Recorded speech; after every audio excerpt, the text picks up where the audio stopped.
So I'm going to be trying to boost my cell builder a little bit more than normal before I actually use it, and in preparation to try and help my bees make as good a cells as they normally would without the protein they would have had. So I'll show you what I'm going to do first. If you want to come over here, I'll show you what I've got to make my pollen frames with. So this is a pollen frame that I yanked out from a colony. It's not that brilliant, and it's also got a lot of sugar in it as well. So what I'm going to do is I'm going to rub some pollen into this and make a pollen frame. And this is the pollen that I trapped a few weeks ago. I didn't get it as dry as I should have done. It's gone a bit powdery, so it's perfect, to be honest, for using in a cell builder. So all you have to do is this. You just get your pollen on and you just rub it in by hand. And you are making a pollen frame that is better than the bees probably could ever have. You can just fill all the holes, and if they empty it out, there's other pollen underneath. But I'm going to do it twice. I'm going to do another frame as well. But this frame I've got is a drone comb frame, and this will hold even more. It's a lovely frame I yanked out when the drones had hatched. The whole idea is extra protein. So that's about as much as I can get in on that one. You can just see the wax from the cells just in front. So I'm just going to rub the excess off of that. And that's what I want, perfect. You see, every cell is absolutely full. Little space there in the corner. This is what you need to do when things aren't as good as you hoped. Now you can do this with pollen sub. I've got pollen sub here that I'm putting on as well. So I'm going to give my bees every single possible chance of having the maximum protein they need during that process. Now, it doesn't mean that they're going to make the best cells just because they've got all this. It means it irons out another problem if they didn't have it. Okay, that's what you've got to think of. So as I said before, our season's been so bad that I want to make sure I give my bees every possible chance, because the clock is ticking. The clock is ticking now. We've got about 3 or 4 weeks to raise some good cells, get the queens mated, and that is it for the year. So that is another good pollen frame ready. Both sides are filled. Good. So now I'm going to do the same with this drone frame. I'm going to try and speak clearly and loudly. I know we've got sound issues. I do apologize for that, but I hope they're a little bit better now. So this is the drone frame. It doesn't matter if you use a drone frame or any comb you had. It's the cleanest comb I could find, because I've just been putting some nukes together, and I put the last load of drawn comb I had back into some nukes ready to make splits with. So just look at that. Absolutely amazing. The thing with the drone frame is they hold in even more pollen per areas, because obviously the drone cells are bigger. So you get a really, really excessive frame. And I'm going to put a frame either side of my cells. And I know it's excessive, but why not? I've got the pollen to use. Okay, brilliant. Thank you. So we're going to make this other side good as well. And that's 2 sides of pollen. They won't have any choice but to use the pollen that I put in their cells right next to them. So this was my first year harvesting pollen. I got 40 pollen traps. I didn't use them all, but I used quite a few, and I got them out too late. And I learned a lot about harvesting pollen, how the weather has a massive influence on it, and how you've got to go every night with external traps. With internal pollen frames, pollen traps, you don't have to go every day. But so look at that. That's 2 pollen frames made with real pollen that have come from my hives. And obviously you want to be sure that if you get pollen to put into a frame, you want to be sure that it's from someone you know, or it's come from somewhere you can trust, or you buy irradiated pollen. Don't use any pollen you get online, because it may contain European foulbrood. It doesn't mean that it will, it's just a possible, it possibly could. It's pretty unlikely, but you just don't want to have that possibility. So leave those 2 there now. Hope my smoker is still lit. Yes, good. So now we're going to prepare the cell builder. Let's just come over here first. This cell builder I stocked. First of all, let me introduce my daughter that I haven't introduced you to yet, who has been very kind as to do the camera work today. So she's home from university this week, and she's doing the bit with the camera. And now that's done, we'll go on to this cell builder. So this was a good colony that I brought back to the apiary. In my apiary here, mostly I have either some kind of queens we're following for hygienicness, or I have smaller colonies. So I brought this colony back in because it was a really strong colony from one of my yards, my honey yards. So I brought it back in. You'll see it's got an extra super on top, and then on top of that, I added 10 frames of brood. Now, there's 10 frames I harvested from other hives here. And the other thing to mention is this year I really struggled to find enough frames of good brood, in other words, complete frames to stock, build it. In most years, you've got more brood than you know what to do with. This year, it's been so low on energy, on sunlight, that things have really struggled. But we did it. I found enough to stock it. The colony was really strong. So just to recap, I've got a normal colony here. I've got a honey super here to take some pressure off this, but this obviously will get full of honey anyway, because as the bees hatch out and that, they tend to put honey in that as well, because it acts as a super above the brood nest. Now, don't forget, the most important thing is there's a queen excluder. So the queen that's in there now could not get up and lay into here, because this is the box we're going to do later. This is the box that will become our hopelessly queenless setup. In other words, there'll be no eggs, there'll be no larvae, and there'll be no way of that box giving those bees anything to make a new queen with. And that's what hopelessly queenless means. They are unable to make a new queen from it. Okay, so I haven't even been in this box since I stocked it. We're going to go right through it from the start. We're going to show the whole process, and then we'll do some questions and answers afterwards, I hope. Okay, so bear with me. Luckily, the bees have been flying for about 5 or 6 hours now, so they've got over there, gotta go bit, and they're a little bit calmer now. They've had a bit of a feed up. The sunshine is out. There's a little bit of a breeze, but we are finally getting some nectar in the colonies. We'll be able to see how much there is. I've just got to get my gear on, and I will wear gloves for this, because when you're cell building, you've already got so many bees, you haven't got time to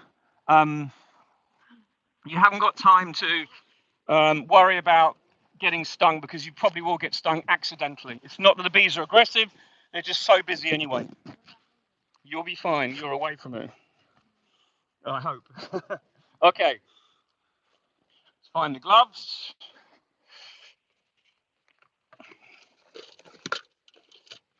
Incidentally, I use these gloves we have in France. I would probably use nitrile gloves today, but I've just used these because it's what I use all the time. And I use them all the time because they have little cuffs on there you can bring up, and it stops the bees when you do get a nasty colony burying under your sleeve, and generally you don't get stung.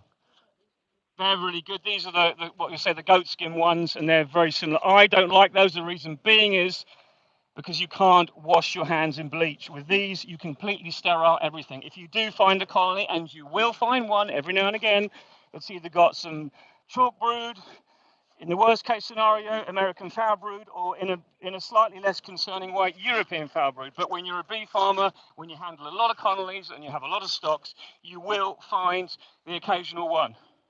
I've had one this year. Here's my bleach pot. I'll show you this. All my hive tools are in bleach. It's a standard practice. Look how shiny and clean they are. There's no propolis on there. I flip them up every time I finish. I wash my hands in bleach. And you can wash them in your gloves. And I've got a little bottle of water I keep on my truck. This is the way of rinsing everything off. Okay? You've done that, you're ready to go, and you're clean. You're not transferring anything between hives. It's the best way to be. You just need to get a little bit organized. So, let's see what we got here. So first of all, I'm going to take off this box and put it to one side, and then we're going to go into the bottom. Yeah, the bees are coming out the other side. If you want to come and film them, Molly, before we do any more. Next door, I've actually got a finisher already that's not got the queen excluder in it yet, but that's a normal functioning finisher. This is a really well-stocked colony, and the bees are coming and going pretty nicely. So we're going to make a lot of noise, well, a lot of bee noise, and it's going to be a bit chaotic for a little while. Let's give them some smoke, just to get them on the honey. The drones are flying as well right now. Take off the roof. A good thing to do whenever you're taking the roof off, put it on the floor, right next to where you need it. In this case, I'm going to put it here, because I'm going to put my midsection, or this top section, away from the colony for a minute. And what can you use to get everything off the ground? Use a roof. Bees don't get squashed. If anything drops through, they land in the tray and they don't die, okay? That's the whole idea. Yeah, okay. Molly's just going to go this side and she'll be able to see everything. So, you can see this is absolutely packed full of bees, but we're going to deal with this section after. So there's no queen in this, there'll be no eggs, there'll probably be some queen cells. We've got to remember that. We can't have a cell in a cell builder. We have to check there's no cells in the cell builder. So let's just take this section off. It gets very heavy. It might not be that heavy this year or this time of year because of our lack of nectar. There we are, I've cracked it. So this comes off, this goes to one side for the minute. Not too heavy. Okay, here's the honey super, which has got virtually nothing in it, but it gave them space. And because there's nothing in it, I can shake this out. And well, what I probably will do is actually still put this on the top afterwards to, you see there's no nectar in that yet, just some pollen. So that shows me that nothing has really been going in the hive. And I knew that anyway. I knew that was the case anyway, but now it just confirms everything. Sometimes you get it wrong, you think you know, but you don't. So let's take this super off. This is bees we can use because there's no queen in here. So if you want to shake them out, we can, but I may need a super very shortly. That can go on there as well. So here we have the queen right section. The queen excluder's there. Often you get a few drones that die above the excluder. And the reason being is they're in the frames that you put in here. And when they hatch, they can't get out, and unfortunately you do lose some sometimes. But it's just better to check that you select frames without drones in them. Obviously, you don't want them in anyway, but you just select as few as possible. So, this is the queen right section. I'm actually going to leave that on for now. This comes away now. This is going to be put away. Do you want to stand there, Molly? Just like over the top of that hive, but from behind it. Like there. Stand there. That's it. So I'm going to move this away and I'm going to rotate this 180 degrees.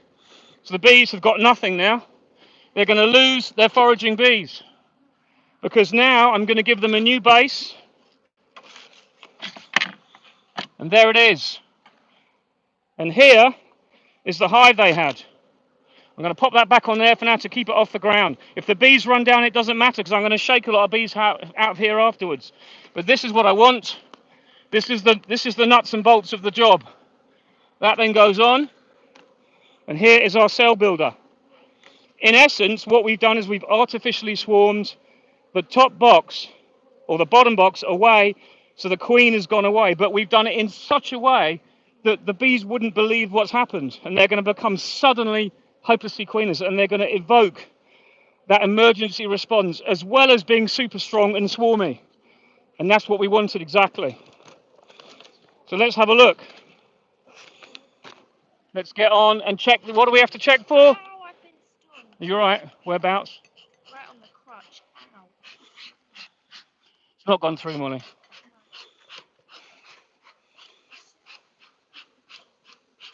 Okay. I imagine here we're going to have cells, so we'll have to check. There's still some brood in here because I'm pushing this. I'm going to have to take some of this brood out and put it in another colony, but I'll select the frames with the least on.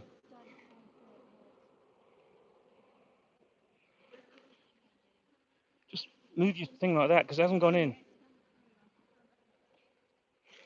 Right, so my daughter's been stung and we may have to carry on the... Okay. There's nothing there, Molly. It was not even gone in. I saw it. I know. So this is a frame of brood, not completely emerged. So I want to keep as many of these in the colony as I can. There's a couple of queen cells here that I want to take out.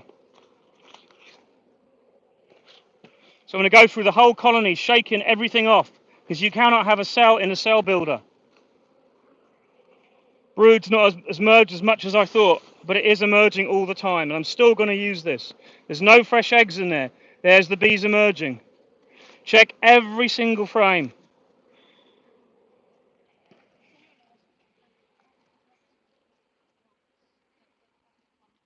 Of what, sorry? This is basically what I use for a cover to cut on top of the bees to keep them all in the box. I don't use any wooden boxes. You can use, afterwards I'll be using this. This is your classic crown board, but we just use plastic instead. A lot of people don't understand why we use it, but it actually, if you imagine if you've got to make 250 of these or buy them, it's a heck of a lot cheaper to use plastic than buy 200 of these. These are good for a few things, and you'll see why in a minute.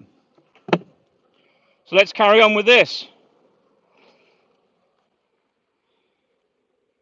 We have some nectar coming in here in the middle. This is good. You can just about see that. I'll shake these bees off.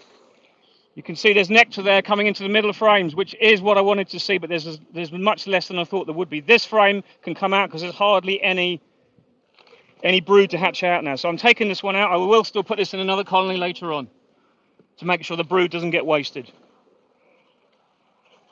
And the same on this one. No cells. Lots of nectar there. Lots of wet nectar. If I tilt that, you can probably see that. That's what I want to see. So this too comes out. This frame will keep in. It's still a bit emerging here. And the frames with brood emerging are the ones that are more likely to have cells on. What have we here? A queen cell. This is the one that could kill all your virgins that haven't hatched. That has to come out. So that's gone. This is exactly what we're looking for. Another one there. And often they do make tiny little ones in this section here, right at the top. That's what you've got to watch for. This one stays in. Shake off the bees. Just a little bit of brood emerging there. Because I need to get them off to see for queen cells. If you don't shake the bees off, you won't necessarily see the cells, and you've got to scrutinize every frame because otherwise you waste your time. If you don't take everyone off, you might miss, and that one can come out as well. You might miss a cell. You got lots of bees here now. So initially the bees were a bit panicky, but now they've lost their queen immediately, and all the time the bees from here are flying back to the front of this box because it's the only place they know. No cells, just emerging bees. And I don't know if you can see here, but on my cell builder box, you can see we have carcellations here. I've removed the carcellations there, so I can slide my frames together like that when I put my frames in of pollen and then my grafts in this evening. That's how I do it. Okay, we do have carcellations. These are Daedont hives, standard Daedont blath they call it. So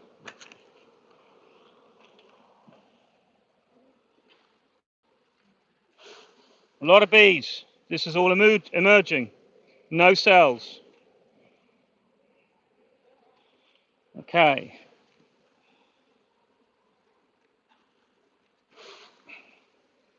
That frame can come out.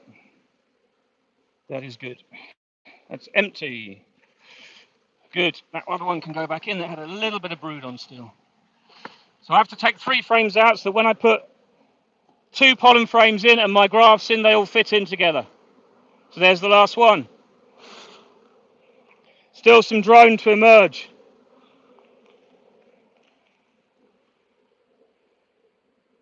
No queen cells. Good. So let's reconstruct this now. How we want it for later. So I'm going to bring my pollen frames in now and get them in now because I'm not going to touch the box after this.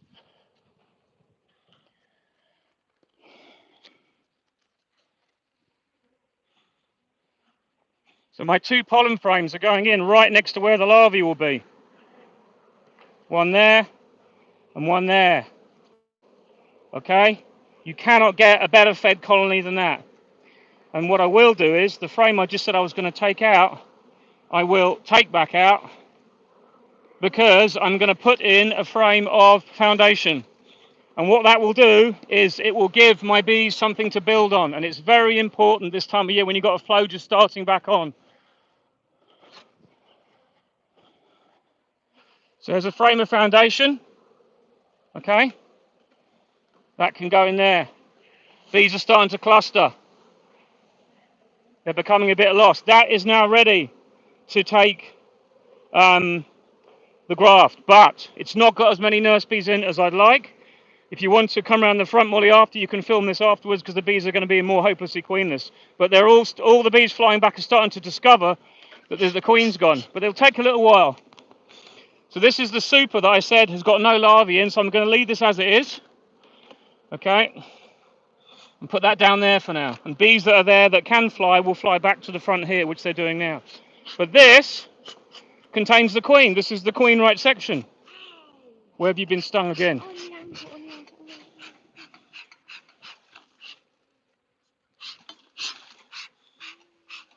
The back, Molly, back of your ankles.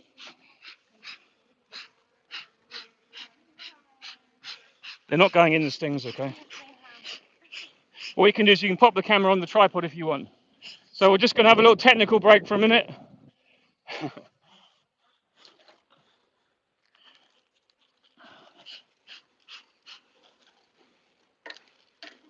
What I could do, Molly, if you want to just hang back for a few minutes, you can put this in the camera, all right? So you can put that in, all right? Put it in, and then what it is you can then go off and I can meet you after to do Q&A. Okay. So I hope you guys can still see this. Let's get this set up properly. Trouble is the light is pretty... Okay, hope you guys can see that. I can't do any questions and answers on my own. But what I'll do is when we've done this cell builder and it's ready, let's just flip this round.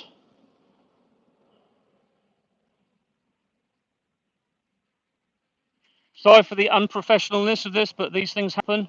There we go. Right. Okay. Right. Sorry about that, guys. I can't really do any more than that. You right, Molly? Okay. So my daughter Molly has just been stung quite a bit on the ankles because bees don't like ankles.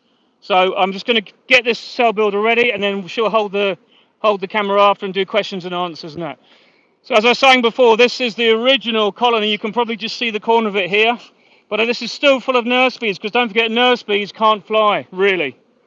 So shake those loose ones off. I'm sure the queen isn't on that. She technically could be, yes, but we're not going to do anything. We now need to add nurse bees via my shaker box. So there we go. This is my shaker box. If you don't know what it is, it's a box with a queen excluder on the bottom. The reason why we're shaking extra bees in is the bees here are a resource. The 10 frames of bees that hatched out are extra, and just got a little thing to do here. And we don't need all these bees in this box because the queen's in here, but we don't need have all these bees wasted, so they can go into this cell builder as well. And we shake them in, but we shake them in through an excluded box so that we make sure we don't put a queen in. And I say a queen because sometimes there's more than one queen. It's probably unlikely now because we're through the spring, but we just don't know. So we have to take every precaution. So I'm going to shake bees from here into the box and start filling up this box with more bees. This is how you want to do cell building. This is the best way to do it.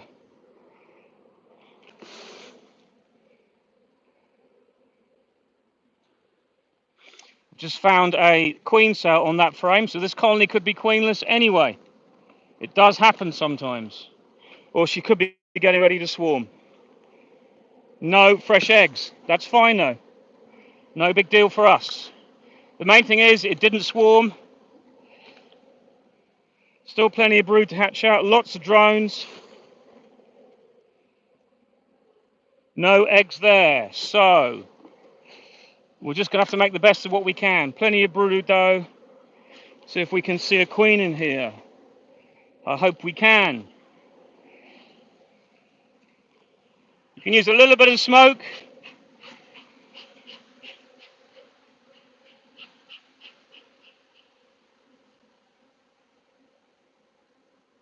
No sign of any queen, just lots of drones. So we're going to take out almost all the bees here and just leave enough to cover the brood that's left, okay? Far too many drones in here for my liking. I don't know why, but that's probably a good thing for mating. No eggs. This is what happens in cell building sometimes.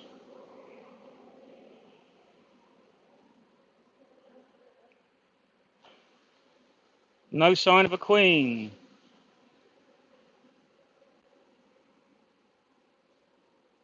I'll just bring you over here so you can see, hopefully without...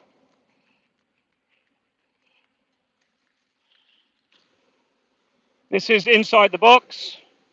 We're looking for a queen. All we can see is lots and lots of drones.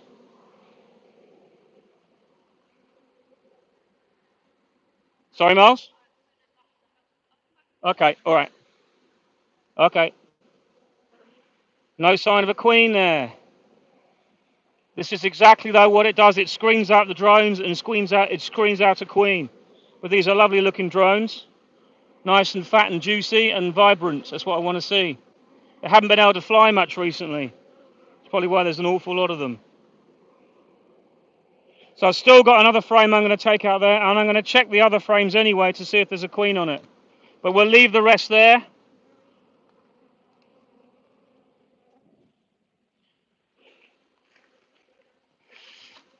See if we can find a queen in here. It'd be nice if we can. Plenty of fresh brood. There's a couple of queen cells though. Another one here. And I'm not going to use the queen, one of these cells, because I want to use the queen that I make that is going to be a better queen. So I'm just going to check these last three, loads of drones, last three frames to see if there's a queen on it, but I don't think there is.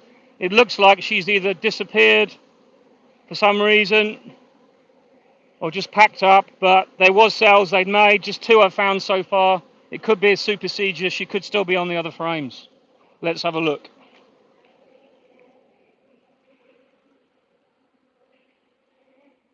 A lot of drone frames.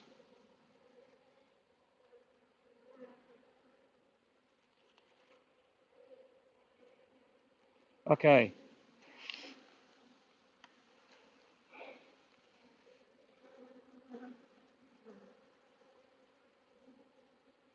I think this is more emergency cells because the cells are on the middle of the brood. If you look there, it could be they were going to swarm, but if they were going to swarm, they would have gone by now probably. And I've been in my yard every time, and there's so many bees. I mean, you can't say that swarmed. It's just packed full of bees. So I'm pretty sure she didn't go. She must have just died. But they are good cells, full of royal jelly. But I prefer to make new ones and with a queen that I can use, my own queen. But nice lot of drone comb there. That'll all hatch out. So, inconclusive, but we got the cell builder ready still.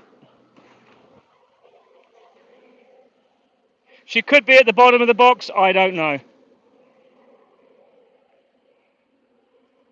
But she's certainly not on these few frames left. So what I do now is I'm going to close this box back up, and we are now ready to use this as a cell builder. Right, that's good. Not the nicest of bees, to be honest, because they were a little bit stingy at the start, but that's the way it goes sometimes.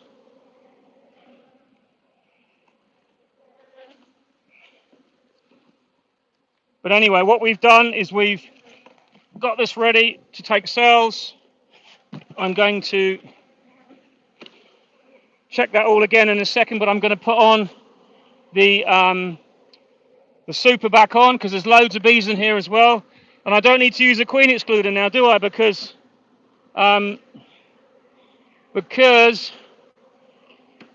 this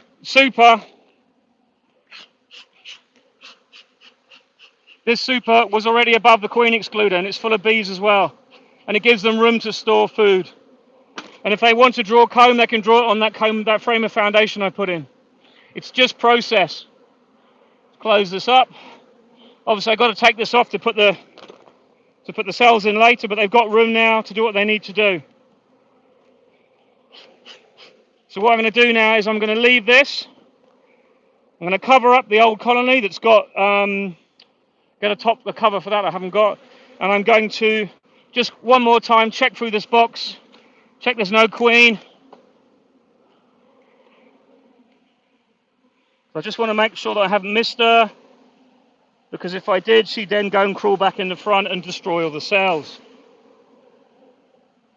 So these drones are all good. They'll do their business over the next 2 to 3 weeks, I hope. I don't want to kill any of these. It's sunny, nice and warm. There's no queen in this. I'm going to leave these drones crawl out, back up there into the colony. That's fine. So there we are. I'm going to now walk up and find my daughter, so if we want to do questions and answers, we can. But that will now settle as a cell builder. It's hopelessly queenless. The existing colony is now behind. That would have had the queen. Obviously, there's much less bees in that now.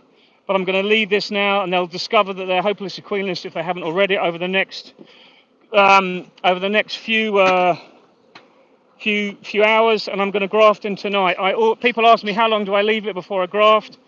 I generally leave it between 4 and 6 hours, so that the bees that would normally be exuding royal jelly, I'm pretty sure this is correct.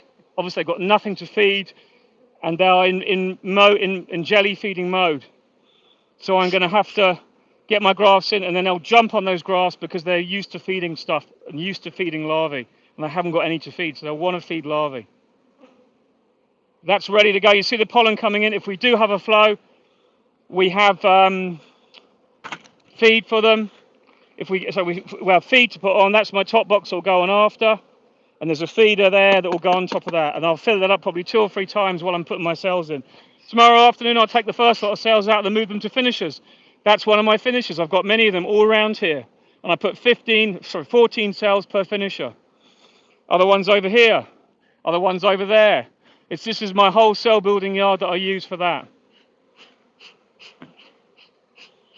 And I just wanted to show you today about the pollen, because a lot of people ask, how do you make a pollen frame? In most seasons I don't have to make one. I don't need to, because there's normally such an abundance, but because we've had such different weather this year, it's been virtually impossible. So you do what you can. I was fortunate to trap some pollen. We have small leaf lime in flower as well. There you can see it. Absolutely amazing. I'll come in a bit closer so you can see it. Everyone's got this in Europe now. It's really good. It smells absolutely pungent, and it's so nice to have some decent weather that the bees can actually get on it. But there's much of this around here. This is just in my garden at home. So it's absolutely alive with it.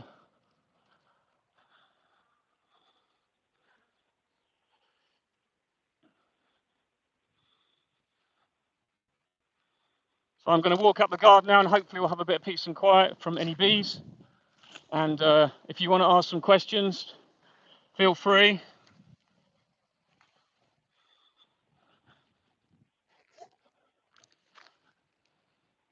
Just bear with me a moment. Yeah, the mic is back, thank you. Okay, so if you want to ask any questions, feel free. That is now ready for grafting.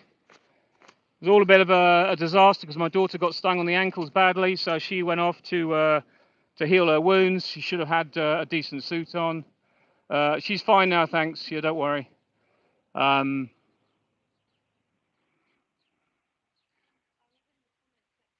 I saw that, Molly. Thank you. Okay, so Molly's here now. She just got stung on the ankle once, on 2 or 3 times, but they didn't actually go through the stings. But No, this one did actually. hi, Mark. How you doing? Sorry I couldn't speak to you guys before, and sorry that was a bit fragmented, but that is unfortunately what happens when you go live sometimes. Yeah. That one went through. You can see I'll show you my daughter's wounds. We got a live ankle broadcast here. Look. There we go. Look. But that's beekeeping for you. Yeah, it's alright. It'll be okay. I don't know if we can scroll back and see some of the previous comments. No, you can now. Okay. I could anyway. Okay, you could. Well, no, you put back on. Okay, so anyway, that cell builder is now completely ready. So I'm going to leave it 3 or 4 hours while I also got to go into my breeder queen now and get some larvae out for that for tonight. Get my cells ready, get my cell bars ready, put that in, get all that ready for the seeding. I tend to graft of an evening very often because it works well with my work schedule. So it's all good fun. I just want to see if there's any messages, questions I can answer from before. Okay.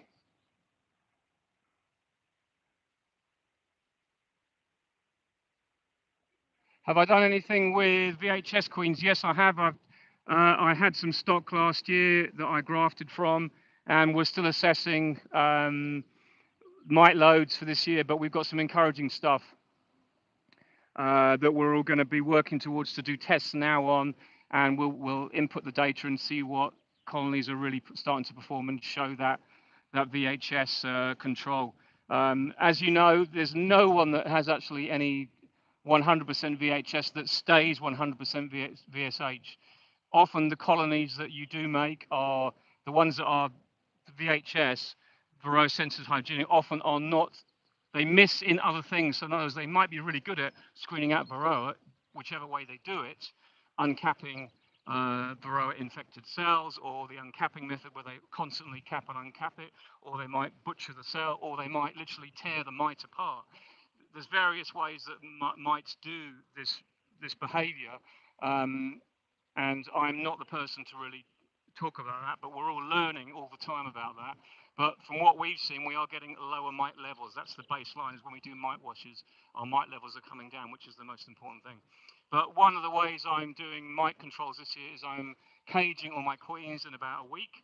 I bought these little square cages from Mo Brew. No video? No, I think we still got video.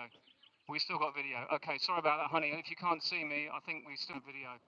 Um, yeah, probably a server issue. Server issue. Yeah, so we're caging queens, and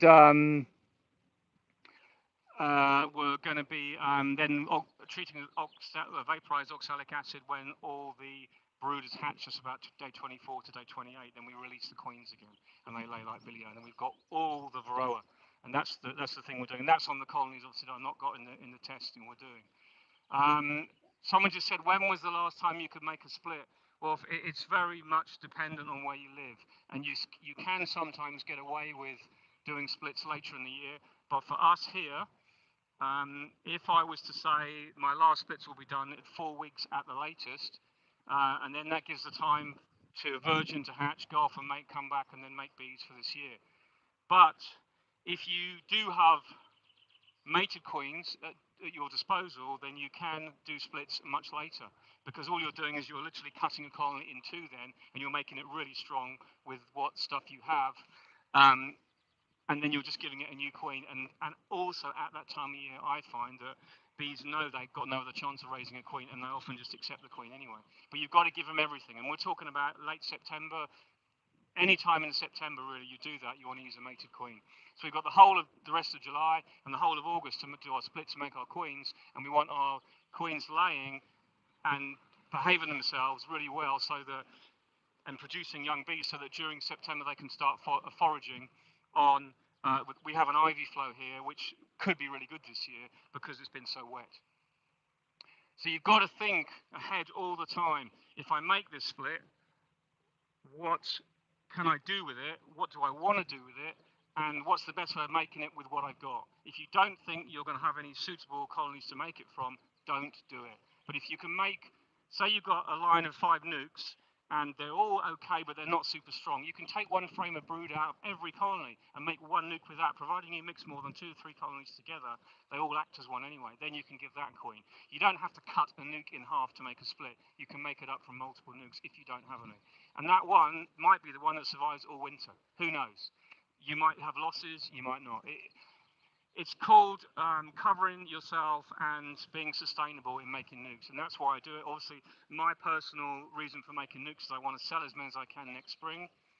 The other reason why is I obviously want to increase my stock and cover my winter losses. So you've got to remember the Mike Palmer thing of this, his push on sustainability and beekeeping.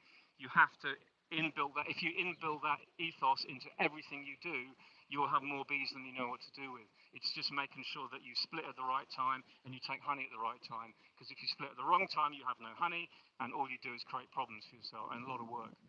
For us here, there's basically two types of the year we split. It's spring and summer, but often you have swarms that you might cut into two, or you get some colonies you just think, I need to take a little split from this, otherwise it's going to swarm. And that's what you have to do. So you're constantly making a few here and there. But if you aim for twice a year, you stream your production. And don't forget, that's me just here. That's what I do. Honey Hill says, any suggestions for high temperatures? I wish I could say I had a lot of experience in that this year, but we don't, because we've had no. This is the first day we've had temperatures in the 22 degrees. Yesterday was raining again. This morning and last night it rained again. 15 mil of rain this morning again. I mean, I can flip this round and you can still see puddles there. You know, it's we never. I mean, I've got a rotavator I've been using on my land at home, just around the corner, and we never can rotivate the soil in the summer because it's always rock hard and bone dry. This year we've been able to do that now because it's so moist.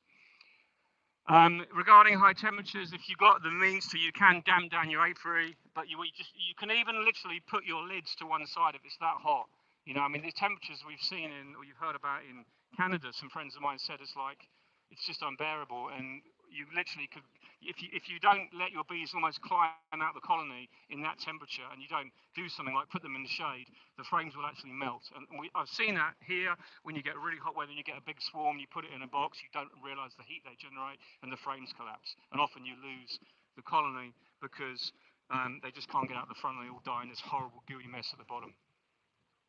So yeah, I think that's one of the things you can do. You can put supers on, providing you let the bees let the bees give them more space. You know, it's so many things you just have to think about it logically. But putting them in a shady area is the best thing. And if they're in blinding sunshine and it's really hot, that's really difficult. You know, I know a friend of mine was asked to put some hives on a roof it was an office job. They put the hives there. They hadn't had any decent weather. The first real hot day, the whole lot just melted because it was a black roof. There's loads of things you can do, but there's no definitive answer. It's just you've got to kind of do the best you can. You know, it's not always easy. Don't forget we are. If the bees were in a tree, they're in a cavity that's actually quite well insulated, and they've got a huge cavity. So probably adding supers is a really good way. Adding loads of space on top, and they can space themselves out then. It's one of those things I don't have a lot of experience about because where we are in Brittany here, our maximum temperatures, we get it in the 30s sometimes, but it's very rare it goes any more than that. Yeah, in a good summer we'd say about 25. So yeah, so my graphs are going in tonight, and then someone just asked, are the graphs going in tonight? So yes, they'll be going in actually in about 3 or 4 hours, and then I'll move them to the finisher tomorrow. If it's really nice weather tomorrow morning, I can get into my cell builder early. I'll take them out early, like 10, 11 o'clock, put them in the finisher, and I'll get a second lot in straight away. Because when you get a really strong colony that's ready to go, they'll draw cells out within 6 hours, and that's all you need is 6 hours to get acceptance of your cells. So I hope that answers your question. And that's how, for me, having a cell builder the way I do it, I don't use a cloak board method. I find that with this way, I can get an awful lot of cells drawn through very quickly. And then I've got multiple finishers ready to handle them in smaller doses. And that gives me the ability to make a lot of cells quickly for my splits that I'm making next week as well. The other reason is, I will explain this again, why do I use finishers? First of all, Kim just asked me how many rounds of graphs can I put in the cell builder. I will probably have between 5 and 6 in most cell builders. It depends how they work. Towards the end, the production of accepted cells tends to tail off. But if I can get 5 or 6 through, then I'll reinvert it. In this case, I'll bring another colony in or find another one that's strong, because obviously that one is queenless, but it will still work as a builder. It's absolutely no problem. Luckily, I found it before any queen cells hatched out. That's one of the problems you have when you've got a lousy spring, you've got colonies that aren't as strong as they should be. It's always a bit iffy. You just do what you can. And why do I use finishers? Because for me, I spread the risk. I'm taking the started cells, putting them into individual colonies above queen excluders. I'm not waiting for each of those 40 cells that I generally get, each graft, waiting for those to be capped over. If I take them out, I can put the next lot in, and I can spread the load so that those individual cells, 14 on a bar, are finished really well and finished full of nutrition. And you've seen the nutrition I had. I've got pollen sub this time, I've got pollen frames I've made, and they've also got a bit of a flow on. We hope the flow will keep on and get stronger. Today's the first day. If we get it 23, 24 degrees the next few days, we'll have a lot better weather. And we'll have a lot better flow. But I put that foundation in to give the bees something to build if they want to build, and they won't build on my grafts. And that's another reason for taking your cells out the day after, because they don't build on your grafts. You put them in a finisher, they don't tend to do that, okay? But make sure your finisher's got room if it needs it. You can put a frame of foundation in that. You have to rotate your finishers, you have to prepare them, you have to give them space in a flow. As soon as the flow finishes, you're fine. They don't generally tend to build. So I hope that was a bit interesting for you. I just wanted to show you the pollen frames this time. I know I did a few videos live on cell building originally earlier in the year when we had the only bit of decent cell building weather we had, and it seemed to go pretty well. But even that cell builder towards the end wasn't as good as it should have been. But there's no doubt if you have a cell builder, you will probably use a queen, but don't forget you are during the process, the queen will probably either die or disappear, or she won't lay that well after, because she tends to work really hard. That's what I'm finding. But at the end of the day, you're making a huge amount more cells by sacrificing that one queen. So, have I ever lost queens with the queen right hive? I'm not sure I understand the question. Yes, queens do disappear sometimes, but I mean, when you talk about queen right, that's what's happened today. When I stocked it, it was a really good colony. I put the queen excluder on, and there's loads of brood. But I think within the last, I think within the last 4 or 5 days, she's disappeared because all that brood is capped now. So anyway, that's what happens. Anyway, my daughter is now yawning, as someone just reminded me. So I think it's time to wrap it up. And yeah. One other thing I can mention while I'm alive, if you guys did used to follow me on Instagram when I was Plenty of Honey, please can you unfollow me and follow me on Bees in Brittany. I'm on Twitter as Bees in Brittany. I'm now on I'm now on Instagram back as Bees in Brittany because I was hacked and my passwords and everything were taken away, and I refused to pay the price to get it back because it's basically not good to pay these people. If you'd be so kind as to follow me, that'd be great.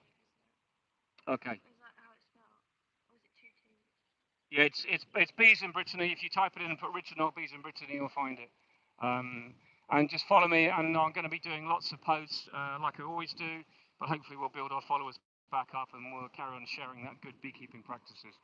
So anyway, from a wonderful, sunny and relieved Brittany, hopefully we'll have some cells very soon, and we'll be oh, sorry, I meant losing the queen while closing queen colony in the queen right hive. I'm sorry, I still don't quite understand the question. When I've been making the colony queenless, yes, I have lost a queen. Sometimes she just disappears, you don't find her. And I've dropped her on the floor once, and she's made it back in the colony. If that's what you meant, that's why I said when I was doing the shakeout that you have to be sure that you don't get the other queen that you missed. You shake everything through a queen excluder. Right, what's the maximum hives I have in an apiary? Very good question. It depends on what your forage is. Every area is different. Okay. Every area is different. For us here in one of my out apiaries, maximum between 18 and 20 hives. It depends on your forage. Where I am in chestnut land, I call it, and you've probably seen me do a video on that. There's so much chestnut and flower right now that it wouldn't matter if you had probably 100 hives in the one area because there's sufficient food, but only for 4 weeks of the year. That's what I'm trying to say. You have to know what your flows are like. But if you start keeping bees in one area and you get to say 10 hives and you get to 12 or 15, you might want to spread your load anyway because you'll find you'll get better performance of each hive if you decrease the amount in one area. But as a commercial person, you've got to get that equilibrium. You've got to get that balance I can't spend my whole life going to every apiary for just 10 hives. You know, I wish I could put more in one apiary. I wish I didn't have to move anywhere, but you have to. And also, if you can imagine, if you look in terms of disease, if you get an infection in one of your colonies, you're not going to infect 50 colonies. You may infect 20 if you didn't spot it. It doesn't mean it'll infect 20 or 50. You may well spot it in the meantime because you're going to be so well up on all your bee diseases anyway that you don't have to worry about it. And remember, if you get EFP or AFP, whatever it is, it's not the worst thing in the world. Shit happens. You do get it sometimes. But as long as you keep an eye on your bees, and if you find EFP or AFP, see over here in Europe, EFP is notifiable, but it's not really. You don't have to destroy your colonies, but I do. If I get a colony that's got European fab brood, I don't even shake out and do a shook swarm. It's a waste of time and it's a waste of resources for me. I'd rather just kill the colony. I get so few. American fab brood we have to destroy anyway, and I certainly would. Okay, and I have done, and I will do. Just destroy the colony straight away, however means you do that, and burn the whole lot except the box. Blowtorch the box and move on. That's what we do in beekeeping. You shake out, you move on. You haven't got time to try and save this and save that. It's non-savable.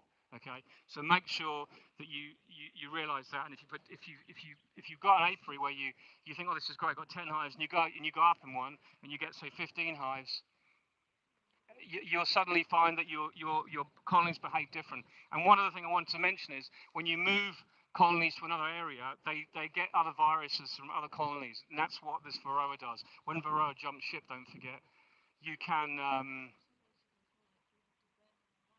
no, they just said burn them alive. But I killed.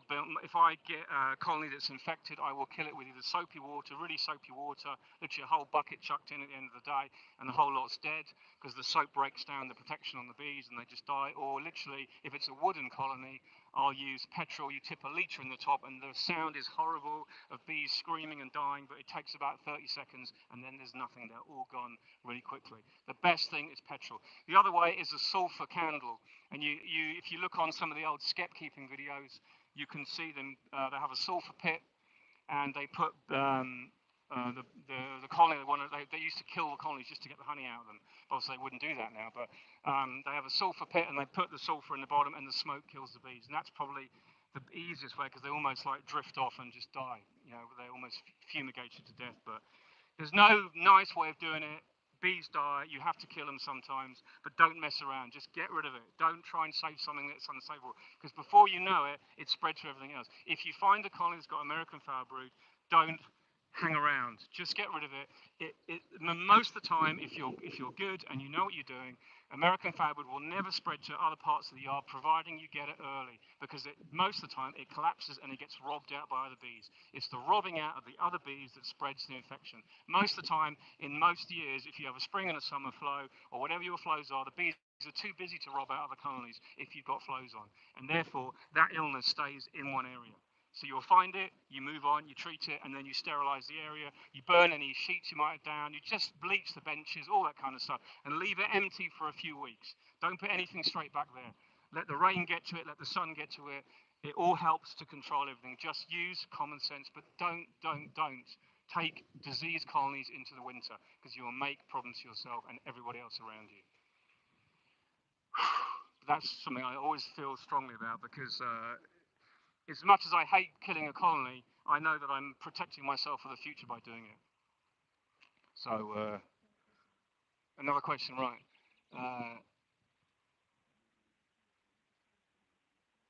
Yes, right. Okay, finishers, right. Okay, have I ever lost a queen in a finisher? Yeah, sometimes you do.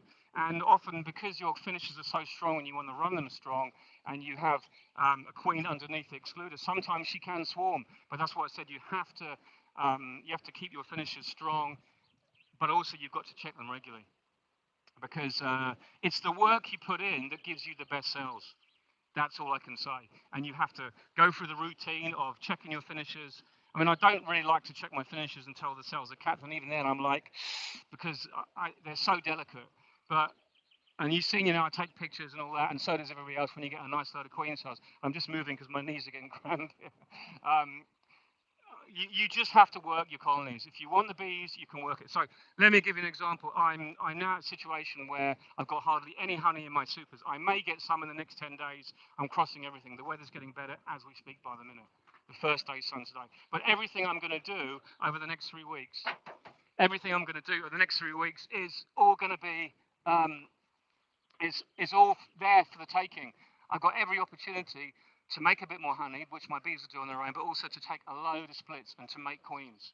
And it's just organisation. I've got all my cell cups, I've got my cell bars, I've got everything I need ready. It's just the work, the timing.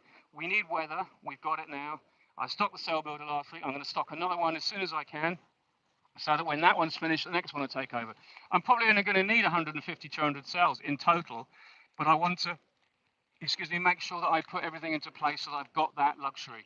And I want to do my last split by the first week of August, really. Otherwise, it's going to be a struggle to build those bees up before the end of the year. We might have amazing weather. We could have some pollen and some nectar right through the rest of the summer now. We've never arrived at a situation before where we've had no decent weather and everything's delayed. We are 3 weeks late with some things.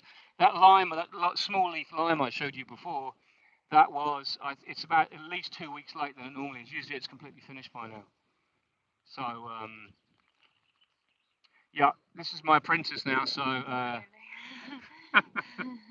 But anyway, I think that's all. If anyone's got any last questions, fire away. This winter I am writing a book, and it's going to be called The Cell Builder Explains. I've told you all now. Yes.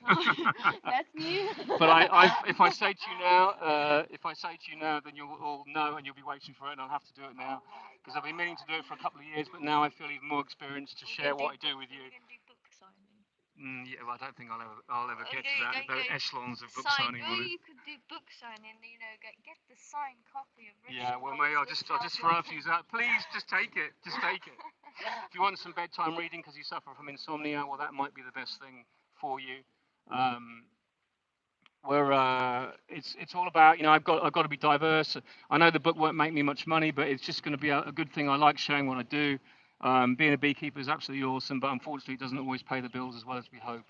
So, could you please make a few more can we have some more videos on introducing queens? Sure, if I can find a way that it works every time, I'll certainly do videos on it.